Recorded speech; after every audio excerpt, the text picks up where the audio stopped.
Your eyes get heavy and gradually close. But wait, it's only lunchtime and you still have so much to do. Would taking a nap help, or would it derail your day? Our sleep, both at night and in naps, is made up of approximately 90-minute sleep cycles with 4 stages each. A nap can last anywhere from 5 minutes to 3 hours, so it can include full sleep cycles or just a few stages. As you fall asleep, you enter stage 1, the first 2 to 5 minutes of sleep. Stage 2 comes next for about 30 minutes. In stage 2, body temperature drops, muscles relax, and breathing and heart rate become more regular. Your neurons start to fire in unison, creating waves of activity that sweep across the cortex, punctuated by rapid bursts of neural activity called sleep spindles. As you enter stage 3, or slow wave sleep, the rolling waves increase as your neurons fire in coordination. Matamu menjadi berat dan perlahan tutup. Tapi tunggu, ini baru jam makan siang dan masih banyak yang harus Anda lakukan. Apakah tidur siang akan membantu atau akan menggagalkan hari Anda? Tidur kita, baik di malam hari maupun di siang hari, terdiri dari sekitar 90 menit siklus tidur dengan 4 tahap masing-masing. Tidur siang dapat berlangsung dari 5 menit hingga 3 jam, sehingga dapat mencakup siklus tidur penuh atau hanya beberapa tahap. Saat Anda tertidur, Anda memasuki tahap 1, yaitu 2 hingga 5 menit. Pertama, tidur. Tahap kedua, datang berikutnya selama sekitar 30 menit. Pada tahap 2 ini, suhu tubuh Anda akan turun, otot-otot rileks, dan pernapasan serta detak jantung menjadi lebih teratur. Neuron Anda akan mulai bekerja serempak, menciptakan gelombang aktivitas yang menyapu seluruh korteks, diselingi dengan ledakan cepat aktivitas saraf yang disebut spindle tidur. Saat Anda memasuki tahap 3 atau tidur gelombang lambat, gelombang bergulir meningkat saat neuron Anda bekerja dalam koordinasi.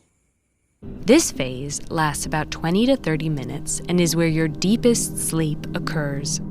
Then you enter REM sleep, which lasts about 10 to 20 minutes in a nap. In REM, the brain becomes more active, more like your brain activity while awake. The end of REM signals the completion of a sleep cycle. Okay, but will a nap make you feel better? Well, that depends on a few things, especially what stages of sleep the nap includes. Take a 30-minute nap, which consists mainly of stage 2 sleep. Stage 2 sleep is associated with long-term potentiation, a process that's thought to strengthen the synapses between neurons, which is essential for learning. A 20 to 30-minute nap stops short of stage 3's deep sleep, making it relatively easy to wake up from.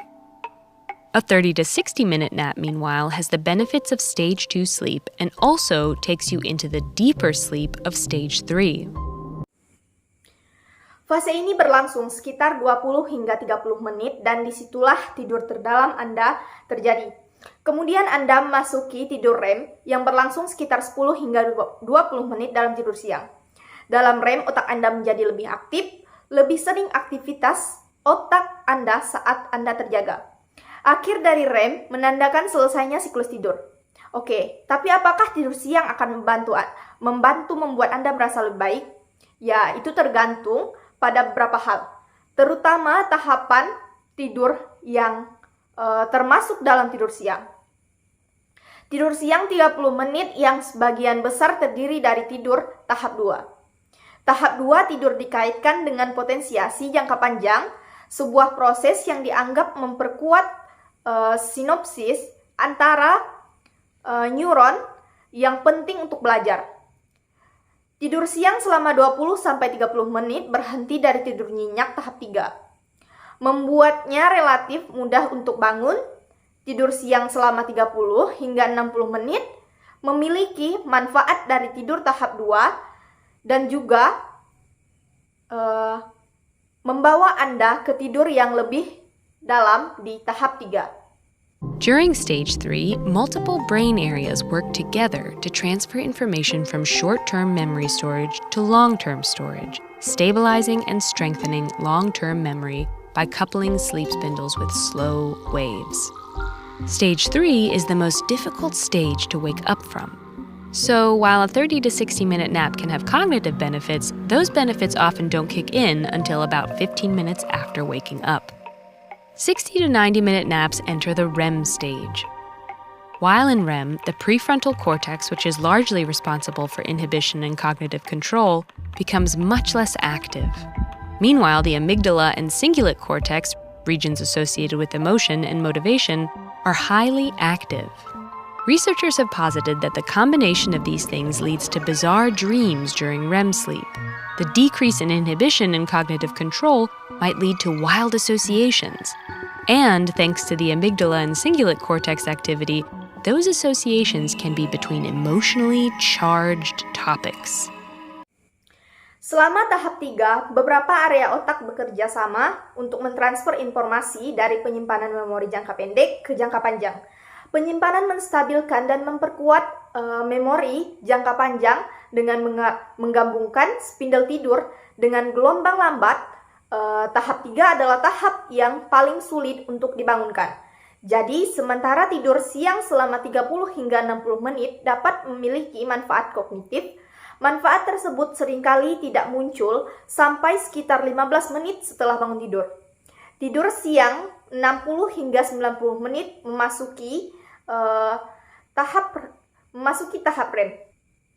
Sementara di REM, korteks prefrontal yang sebagian besar bertanggung jawab untuk penghambatan dan kontrol kognitif menjadi kurang aktif. Sementara itu, korteks amigdala dan cingulate, daerah yang berhubungan dengan emosi dan motivasi, sangat aktif. Para peneliti telah mengemukakan bahwa kombinasi dari hal-hal ini mengarah ke mimpi aneh selama tidur REM. Penurunan penghambatan dan kontrol kognitif dapat menyebabkan asosiasi liar, dan berkat aktivitas korteks amigdala dan cingulate, asosiasi tersebut dapat berada di antara topik tersebut yang bermuatan emosional. Some researchers think this stage might help us make innovative connections between ideas upon waking. Because the brain activity during REM is closer to waking, it may be easier to wake up from REM than stage 3, even though the nap is longer. The time of day also matters. Our need for deep stage 3 sleep progressively increases throughout the day. So if you nap later, you may rob yourself of the sleep pressure needed to go to sleep at night. This doesn't happen for REM sleep. Longer periods of REM occur during morning hours, so morning naps are dominated by REM. Midday naps have about equal parts of REM and deep sleep, and evening naps contain more deep sleep. On top of all this, it seems that we're just about evenly split between nappers and non-nappers. Beberapa peneliti berpikir tahap ini mungkin membantu kita membuat hubungan inovatif antara ide-ide saat bangun tidur. Karena aktivitas otak selama REM lebih dekat dengan bangun, mungkin lebih mudah untuk bangun dari REM daripada tahap 3. Meskipun tidur siangnya lebih lama dan waktu hari juga penting. Kebutuhan kita akan tidur nyenyak tahap 3 semakin meningkat sepanjang hari. Jadi jika Anda tidur siang nanti, Anda mungkin kehilangan tekanan tidur yang dibutuhkan untuk tidur di malam hari, dan ini tidak terjadi untuk tidur REM. Periode REM yang lebih lama terjadi selama jam-jam pagi, sehingga tidur siang didominasi oleh REM, dan tidur siang memiliki bagian REM dan tidur nyenyak yang hampir sama. Dan tidur siang malam mengandung lebih banyak tidur nyenyak. Di antara semua ini, tampaknya kita tetap terbagi rata antara nappers dan non-napper. Nappers consistently show cognitive benefits from napping, but non-nappers may not. Researchers think this could be because nappers are able to stay in a lighter sleep and move through sleep stages more easily. Meanwhile, non-nappers may experience more deep sleep while napping, making them groggy afterward. So, will a nap help? Well, There's only one way to find out.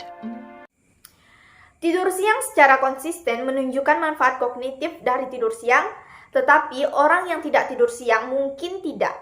Para peneliti berpikir ini bisa jadi karena nappers bisa tidur lebih nyenyak dan bergerak melalui tahapan tidur dengan lebih mudah. Sementara itu, orang yang tidak tidur siang mungkin mengalami lebih banyak tidur nyenyak saat tidur siang, yang membuat mereka grogi setelahnya. Dan menurut Anda, apakah tidur siang akan membantu?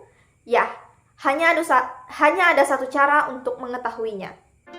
If you're interested in learning more about how to hack your sleep to transform your life, we have 2 book recommendations for you. Take a Nap, Change Your Life and Why We Sleep are both available as audiobooks. And if you visit audible.com/TED-Ed, you can download a free copy.